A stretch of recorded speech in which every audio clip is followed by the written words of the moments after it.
could do liquid nitrogen, that we could show science concepts with liquid nitrogen. We always wanted to be our ice cream store about science. And so along with making ice cream today, we're also going to show a few other things. So let's talk a little bit about nitrogen. So nitrogen, go ahead. It's a gas that's in the air all around. Yes, very good. It is. It's all around. So everybody take a big deep breath in. And then let it out. You just breathed in nitrogen. You breathed in 78% nitrogen and 21% oxygen. So most of the air we breathe is nitrogen and oxygen. We have to have oxygen to breathe, to live. If oxygen gets down to about 18%, that's when we start to feel a little woozy and dizzy and might even start to pass out. So we've got to have oxygen. Nitrogen, though, is there. We don't want to have too much oxygen, though, because oxygen is flammable. So it could actually be dangerous to have too much. But nitrogen is not. Nitrogen is called inert, which means it doesn't react. It's not flammable with other things. But nitrogen does have different states of matter, just like water does. We know that water has, what are the 3 different states of matter? Go ahead. Ice.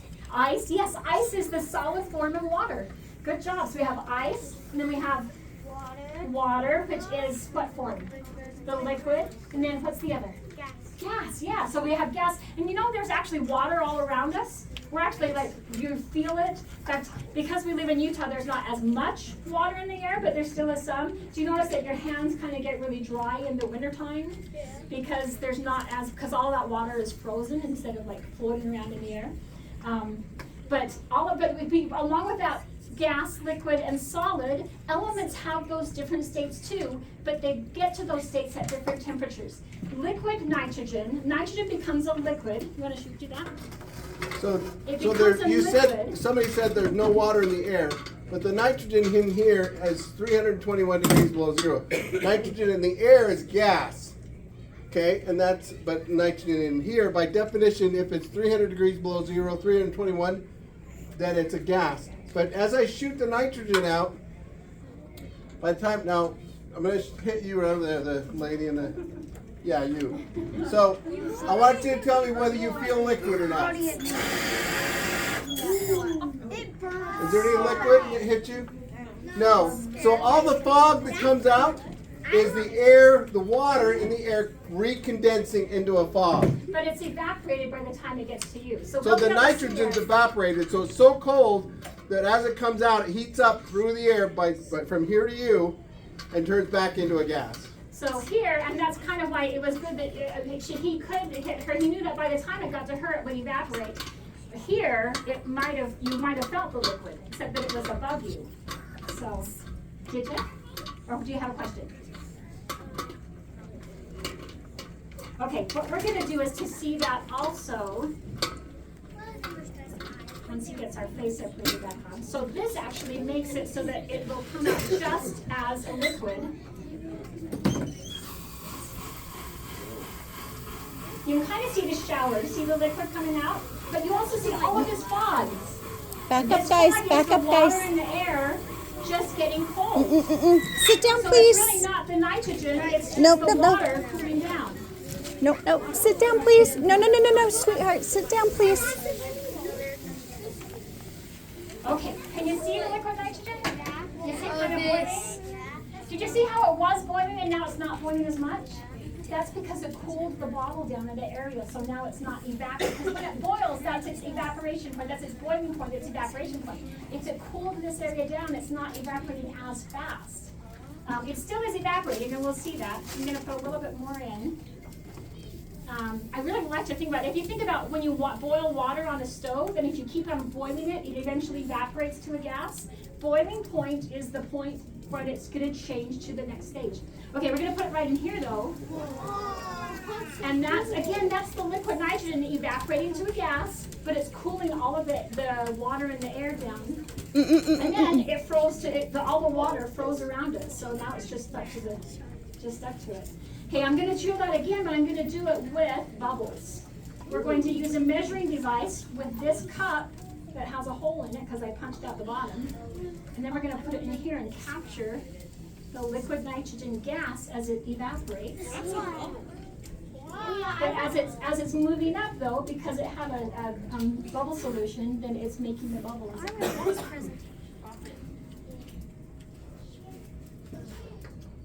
It's invincible. Okay. I've never been able to get, so I was just saying, I did a preschool presentation this morning, and actually some of the kids blew on it, and they were able to actually have it pop off and be a bubble. It always just pops. It's never actually separated. Now if you watch, we're going to start to get some fog here, and that's because there's water in the bubble solution. Wait, is it gonna pop? What's that? Is it gonna pop? Is it going to pop? If it gets bigger, it will. Or if I blow it. That's cool. Don't pop it. All right, we'll do it one more time, and then I'm going to pull out another thing that we'll do that's a little bit louder. A little bit louder. Just a little bit louder. Beware. Don't blow it. Oh, I'm already aware because I've seen it. All right. It's going a little slow, so we're getting. Okay. So our next measuring device is going to be a balloon. And again, I'm going to put the liquid nitrogen. So what she's going to do now is she's going to show that there's 600 times more heat in water because there's 600 times more dense. Water is 600 times more dense than water vapor. So the air is 600 times more dense Also, when it's a liquid. when it's evaporating 600 times its volume. So it's increasing. Do the shrinking balloon. Well, go ahead. Well, Do this. sorry. Okay, we're going to go ahead and put it in there. Oh, look at that.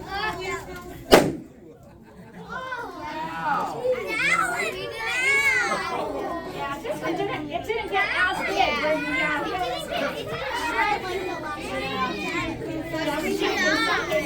Really big, and but there's sometimes when I actually wonder if it's going to pop because it's able to expand so slowly when you have the cold air.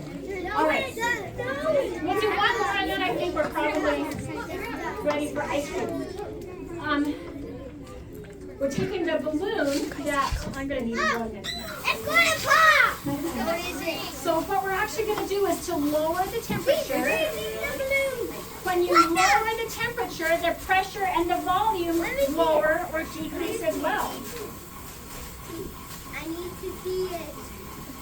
So all of the air that was in this balloon, and the air that's in this balloon, I blew into the balloon. So it has carbon dioxide. It doesn't have straight carbon dioxide because we don't breathe out 100% carbon dioxide, but we do breathe out a good amount. Can I see it? It also has nitrogen, oxygen, and water. And look and see how you can see liquid in the bottom of the balloon. Can you see it? Yeah. So the gas that was in the balloon condensed into a liquid when it got cold. All right, now if you blow on it, because our breath is really hot, Dean, stop. it's it'll warm it up faster. It'll also just warm up if we just let it in the air. So but sometimes it's fun to see how your breath affects it. All right, I need to cough a little bit.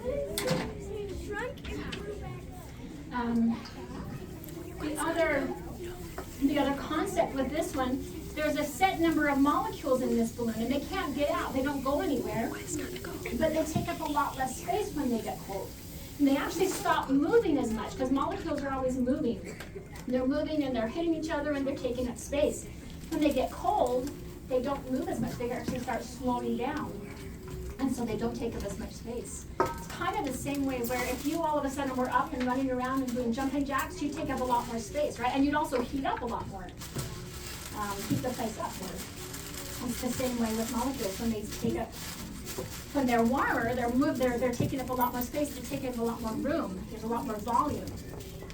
How does it blow back up? Well, the molecules are cold, and then okay, think about it like this. If everybody puts their arms out, don't do this. If everybody put their arms out, could you fit in the room and you started going around like this? No, you'd hit into each other. So when you're hot, it's kind of like the atoms are like this, where their arms are out. When they're cold, they're like this, and they can fit all into one side of the room. So that's how like condensation and evaporation happen. So it's. I need to blow on it. So it's either your. I want to blow on it. Hi.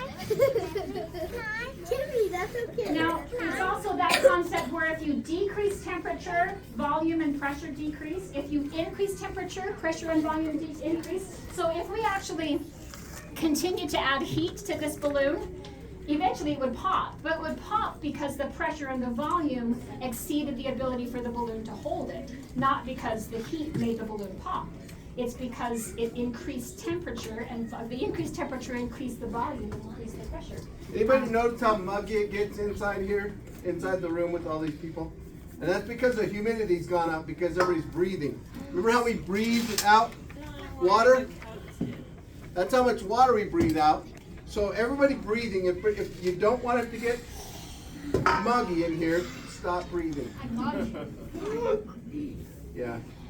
Not going to be able to do that And for we're a going long to have time. another problem. But it's interesting to think about that. But that's where all the water that's coming from that makes it really muggy and hot. If you've ever been in a car and you know the windows actually kind of start to fog up because all the people in the car is breathing out water. All right, so when we make ice cream, we take liquid ice cream mix, and liquid ice cream mix has water in it. It has cream in it, which base is water. And that water, when it freezes, becomes a solid. Now in this case, because it's cream, it doesn't become so solid like ice. It becomes like ice cream solid. But that's really what we're doing. We're transferring heat. We're transferring the heat from the liquid ice cream mix and pouring it into the liquid nitrogen. And what happens to liquid nitrogen when it gets heat in it? It evaporates back to a gas. It doesn't stay a liquid. So it's evaporating, but it's moving it's freezing the cream as it's doing that. So That whole half gallon is now frozen. that's cool. So you just put liquid nitrogen. So before, well, it's We're actually ice cream filing mix, for so a it has patent lot of on other this ingredients process. We have other a than just patent milk, on but another yes, process. that is really what it is. It's just putting in, and it's the other thing. Do you think this is a physical or a chemical change? Chemical. Physical. So if Because we if left, Go ahead, you say. if we left this ice cream out, didn't do anything with it, we didn't eat it, it would eventually melt back to its original state. All we did was change its physical state from a liquid to a solid, and it'll go back to it. So it's nothing chemically changed, it just physically changed its state. Wait, what happens if you like drop the water? If you drop the water, Like the liquid, the nitrogen liquid. We go dropped ahead. it? Go ahead and put some in. Or drop it on the floor or in water. Do you want it in water? So if we drop it in water, and actually that's something that we haven't shown either, but can you see how it floats on the top? So liquid nitrogen is not as dense as water is. Do not do that. Yeah. Whatever you do, Do it to me! do not do that. It's okay because